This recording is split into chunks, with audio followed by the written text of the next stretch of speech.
असं तुम्हाला वाटतं काय मी निष्क्रिय असं? निष्क्रिय असण्याची व्याख्या काय त्यांना विचारायला पाहिजे. लोकप्रतिनिधी निष्क्रिय असण्याची व्याख्या काय? अरे एवढं काम जे झालंय ना या लोकसभेमध्ये, एवढं काम कुठल्या लोकसभेत झाले का? कुठल्या लोकप्रतिनिधी केलंय? तुम्ही साक्षीदार आहात सुनील, असं काय करता सध्या? प्रश्न होता, खासदार जे सध्याचे आहेत ते नेहमीच असं म्हणायचे की 15 दिवसात मी इथे येणार, पाहणी करणार, पण खासदार माझ्या मते 2 ते 3च वेळा आतापर्यंत आले असतील. अनेक आश्वासनं देण्यात आली. नुकतीच एक रेल्वे मंत्र्यांसोबत बैठक पार पडणार होती.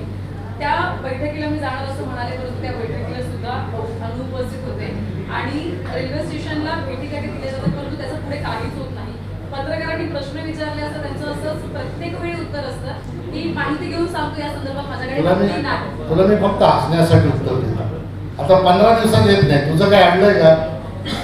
मी येतो ना.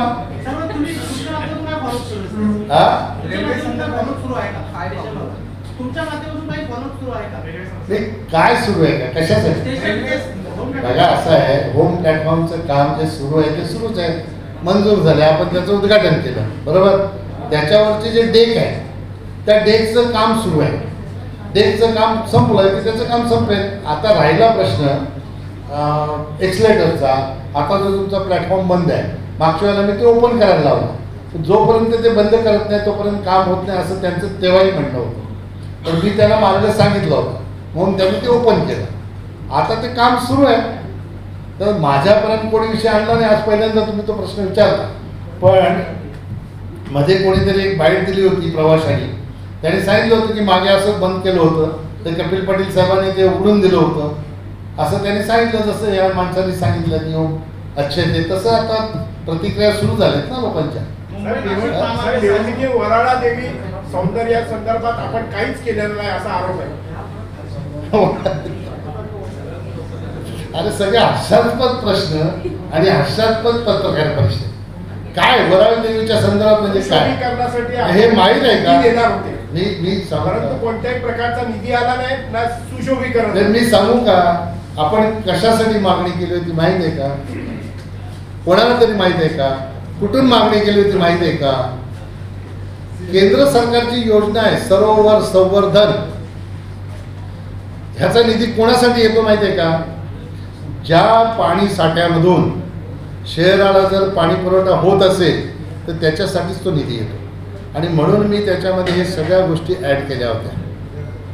आणि सन्माननीय Bhupendra Yadavji, environment minister central गव्हर्नमेंटचे, त्यांच्याशी माझ्या अनेक बैठका झाल्या. त्यांनी तत्वतः त्यांना मान्यता दिली. आपल्याकडे त्यांची पत्र आहे, ते पत्र बघितली तर त्यांच्या डोक्यात प्रकाश पडेल. त्यांनी सांगितलं, मला मी ऐकलं, साधं पत्र पण दिलं नाही. आता जे कॉन्क्रीटचा रस्ता झाला आहे तर वराळ तलावाला, हे कोणी केलं आहे? वराळ तलावाच्या भोवताली जे कॉन्क्रीटचा रस्ता झाला आहे कोणी केला आहे? तुम्ही ताडालीच्या रेल्वे स्टेशनवरून इथपर्यंत येता, हा रस्ता कोणी केला? कॉन्क्रिटिंग.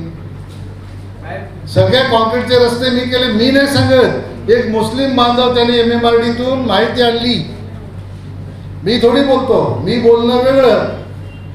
आणि MMRDच्या माध्यमातून माहितीच्या अधिकारात एखाद्याने माहिती आणली आणि त्यांनी ती माहिती जनतेसमोर ठेवली आणि 4-4 वेळा सांगतो की मला कोणाची बाजू घ्यायची नाही, मला मी कुठल्या पक्षाचा नाही, मला समर्थन करायचं नाही, कोणावर टीका करायची नाही.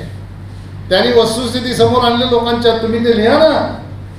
पण हे सरोवर संवर्धनचं आहे ना, हे डोक्यात शिराला 4 वर्ष जातील. आपल्या कार्यकाळात वासित असेल, आसनगाव असेल, अंडरपास ब्रिज झाले. मात्र आज शहापूरमध्ये किनवडी रस्त्यावरती भांडे बिल्डिंग जो ब्रिज आहे तो वाहतूक कोणीसाठी खूप त्रासदायक ठरतो. गेल्या अनेक वेळा आपण पाहिलं असेल याच्या बातम्या. हा बरोबर मुद्दा आहे. खरं तर हा तेव्हाच ब्रिज झाला ना, हा डबल व्हायला पाहिजे होता, तो सिंगल झाला. आता बरा हा प्रश्न उपस्थित केला. आपल्याकडे लिहून घ्या.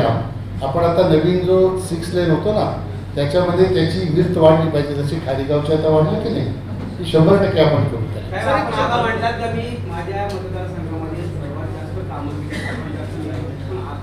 कोण म्हणतात?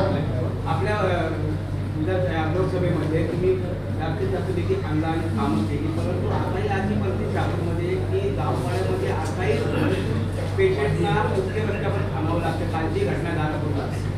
नाही असेल ना, ही अडपणी नाकारत नाही, पण मी तुम्हाला सांगतो बघा, प्रधानमंत्री आदी आदर्श गाव योजनेमध्ये बरीचशी गावं शहापूर तालुक्यातली जी आदिवासी गावं आहेत त्याचा समावेश आपण केला होता आणि त्याचा हॉलिस्टिक विकास म्हणजे संपूर्ण विकास हे करण्यासाठी अनेकदा आमच्या कलेक्टर ऑफिसला EO आमच्या सगळ्या बैठका झाल्या.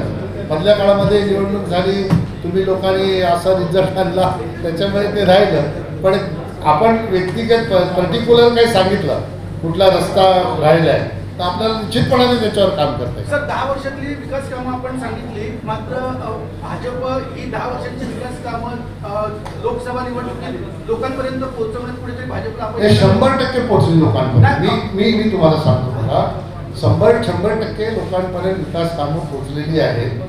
पण लोकसभेच्या निवडणुकीमध्ये जे फॅक्टर चालले त्या फॅक्टरच्यामुळे फक्त याच लोकसभेमध्ये नाही तर महाराष्ट्रामध्ये भाजपाला अपयश आलं.